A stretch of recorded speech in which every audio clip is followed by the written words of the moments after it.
কুষ্টায়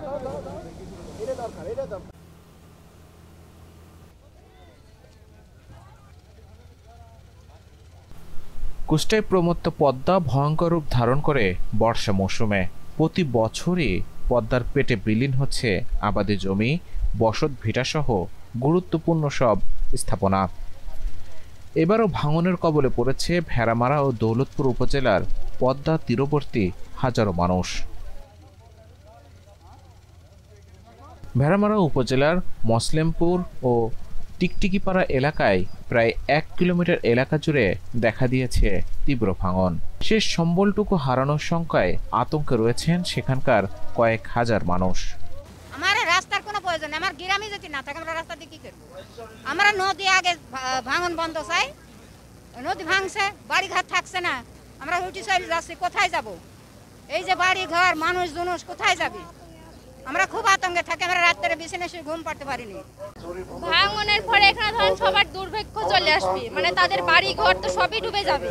তারা এখন কোথায় যাবে? সেজন্য চাচ্ছি যে স্থায়ীভাবে একটা বাঁধ তৈরি করা হোক, যাতে এখানকার মানুষজনের অসুবিধা না হয়, নদীটা যাতে না ভাঙে, এরকম একটা বাঁধ তৈরি হোক যাতে সবাই এখানে মানে স্থায়ীভাবে অপারেট করতে পারে।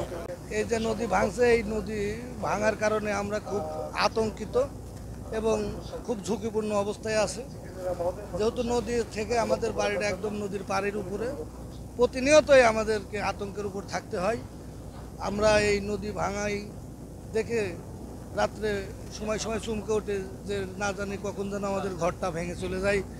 একই অবস্থা জেলার দৌলতপুর উপজেলার হাটখোলা বোরকাপাড়া এলাকায়। প্রায় ৪ কিলোমিটার এলাকা জুড়ে দেখা দিয়েছে তীব্র ভাঙন। এতে চরম আতঙ্কে দিন কাটছে এলাকাবাসীর। ভাঙনের ভাই মেলা দিন ভেঙে বহুত উত্তর ছিল, ভাঙতে ভাঙতে খুব কাছে চলে আসে। এখন যদি সঙ্গে সঙ্গে ব্যবস্থা না নেওয়া হয় এটুকু থাকবে না ভাই, বাবা বহুত হাজার হাজার গ্রাম বিলীন হয়ে যাবে। ঠিক আছে, অব্যাহত ভাঙনের ফলে হুমকির মুখে পড়েছে গ্রামের শিক্ষা প্রতিষ্ঠান। নিজেদের ভবিষ্যৎ নিয়ে শঙ্কায় এসব বিদ্যালয়ের শিক্ষার্থীরা। স্কুল ভাঙলে আমাদের হয়তোবা যে স্বপ্নটা আছে ওই স্বপ্নটা আমরা পূরণ করতে পারবো না। চাচ্ছি আমরা নদীটা যেন তাড়াতাড়ি বেঁধে দেওয়া হয়। এই নদীটা ভেঙে গেলে হয়তোবা আমরা এক জায়গায় থাকতে পারবো না, এক স্কুলে পড়তে পারবো না, হয়তোবা অন্য জায়গায় চলে যেতে হবে, কিন্তু ওই জায়গায় স্কুল আছে কিনা তার সম্ভাবনা নেই। তাই আমরা চাই যেন এই নদীতে মানে দ্রুত বাঁধ দেওয়া হয়। এই নদীটা তাড়াতাড়ি বাদ দিলে ভালো হয়। আমরা স্কুলেও পড়তে পারবো না, স্কুলটাও ভাঙার পারাপারি, কারণ আমাদের বাড়িঘর সব চলে যাবে, আমরা সবাই এক জায়গায় থাকতে পারবো না। স্থানীয়দের অভিযোগ, নদী থেকে অপরিকল্পিত উপায়ে বালু উত্তোলনের কারণেই এই ভাঙন ঠেকাতে দ্রুত ব্যবস্থা নেওয়ার দাবি এলাকাবাসীর। ঝুঁকিপূর্ণ এখানে স্কুল, মাদ্রাসা, মসজিদ আছে। আমি এই ভাঙন রোধের জন্য এই এলাকার যারা সংশ্লিষ্ট আছে, পানি উন্নয়ন বোর্ড সহ সকলের কাছে আকুল আবেদন জানাবো যে অতি দ্রুত আমাদের বাসস্থানগুলো যাতে রক্ষা পায়। সবাই যদি একদম মিলে একটা উদ্যোগ নেয় তাহলে ভাঙনটা আমরা বেঁচে যেতে পারি। চাচ্ছি যে সবাই আসে, সব দেখছে, যদি জায়গাটা বস্তা মারে সীমিত, আবার এখন যদি বস্তা মারে তাহলে এই ভাঙাটা ভাঙবে না। ভাঙন কবলিত এলাকা পরিদর্শনে যান পানি উন্নয়ন বোর্ডের কর্মকর্তারা। এ সময় তারা ভাঙন রোধে শিগগিরই এ কাজ শুরুর আশ্বাস দেন। ভাঙনের দৈর্ঘ্য কিন্তু অনেক বেশি। ইতিমধ্যে আমাদের একটা প্রকল্প অনুমোদিত হয়েছে, এটা আপনারা জানেন যে তালবাড়িতে এখানে 9 কিলোমিটার প্রতিরক্ষা কাজ আমরা হাতে নিয়েছি। ইতিমধ্যে অধিকাংশ দরপত্রই আমরা ফয়সালা করে ফেলেছি এবং কাজও শুরু করেছি। তো এইখানে আপাতত আশা করছি যে কোনো সমস্যা হবে না। এখন সমস্যা হলো এই উজানের দিকে। এখন এই যে মুসলিম পাড়া যেটা আছে আর কি, মুসলিমপুর, এইখানে বেশ ভাঙন আছে এবং বাঁধের খুব সন্নিকটে চলে এসছে। আমি এটা দেখলাম, আমরা খুব দ্রুতই এটা জরুরিভাবে প্রতিরক্ষামূলক কাজ করার ব্যবস্থা গ্রহণ করব। তাৎক্ষণিকভাবে আমরা যেটা করি আর কি, অস্থায়ী জরুরি প্রতিরক্ষা কাজ, যেটা বালিবর্তী জিও ব্যাগ দ্বারা আমরা প্রতিরক্ষার কাজ করি, সেটি আমরা এখন করব। এদিকে ভাঙন কবলিত এলাকা পরিদর্শন করেছেন স্থানীয় সংসদ সদস্য।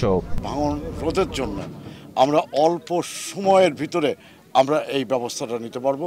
ইমার্জেন্সি ভিত্তিতে আমি সরকারের কাছে, পানি উন্নয়ন বোর্ডের কাছে আমি বিনীত নিবেদন রাখবো আপনাদের মাধ্যম দিয়ে, এবং সাথে সাথে মাননীয় প্রধানমন্ত্রীর কাছে বিনীত নিবেদন রাখবো যাতে স্বল্প সময়ের মধ্যে আমাদের এই ভাঙন রোধের প্রকল্পের কাজ শুরু হয়। এখানে আপনিও দেখলেন যে আর 20 মিটার আছে ভাঙন রোধ হতে, তাহলেই বাঁধে যাবে। আর বাঁধ যদি ঠেকে যায় তাহলে এমনিই ভেঙে যাবে, তাহলে এখানে হাজার হাজার মানুষ গৃহহীন হবে। আমরা অবশ্যই চাবো না আমাদের মাননীয় প্রধানমন্ত্রী যেখানে মানুষের বাড়ি বানিয়ে দিচ্ছে, সমস্ত কোনো মানুষ ছিন্নমূল অবস্থায় থাকবে না, সবাই ঘরে থাকবে। মাননীয় প্রধানমন্ত্রী কখনো চাবে না যে এই মানুষগুলোর বাড়ি ভেঙে যাক, এই মানুষগুলো ক্ষতিগ্রস্ত হোক। অবশ্যই মাননীয় প্রধানমন্ত্রী সহ পানি উন্নয়ন বোর্ড এই কাজটা করবে। আমরা আজকে এখানে সরজমিন আসছি, আমাকে ইতিমধ্যে চিফ ইঞ্জিনিয়ার মহোদয় বলছেন যে এখানে বালির জন্য যে পানি যাচ্ছে, লিকেজের জন্য এখানে ভাঙন হচ্ছে। আমরা অবশ্যই ডিসি মহোদয়ের সাথে আলাপ করে, আমার ইউনো সাহেব আছে, আমরা এটা অবশ্যই বন্ধ করব। এই পানিটা যাতে, এই বালিটা যাতে এখানে না ওঠে সেই ব্যবস্থাটা আমরা নেব। দ্রুত ভাঙন ঠেকাতে সংশ্লিষ্টদের দ্রুতই পদক্ষেপ চান এলাকাবাসী।